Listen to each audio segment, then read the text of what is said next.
ಇವತ್ತು ಶ್ರೀ ಮಾನ್ಯ ನಮ್ಮ ಈಶ್ವರ್ ಖಂಡ್ರೆಜಿಯವರು ನಮ್ಮ ಅಖಿಲ ಭಾರತದ ವೀರಶೈವ ಮಹಾಸಭೆ ಅಧ್ಯಕ್ಷರಾಗಿ ಒಂದು ಅಧಿಕಾರ ಸ್ವೀಕಾರ ಮಾಡಿದ್ದಕ್ಕೆ ನಮ್ಗೆ ಬಹಳ ಸಂತೋಷ ಆಗಿದೆ.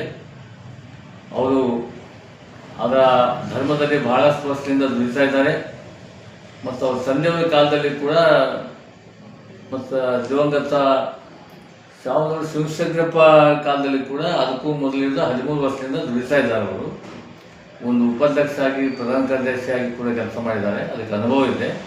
ಅದಕ್ಕೆ ಈಶ್ವರ್ ಖಂಡ್ರೆ ಅವರು ಇವತ್ತು ನಮ್ಮ ಅಖಿಲ ಭಾರತ ವೀರಶೈವ ಸಭೆಯ ಅಧ್ಯಕ್ಷರಾಗಿದ್ದಾರೆ.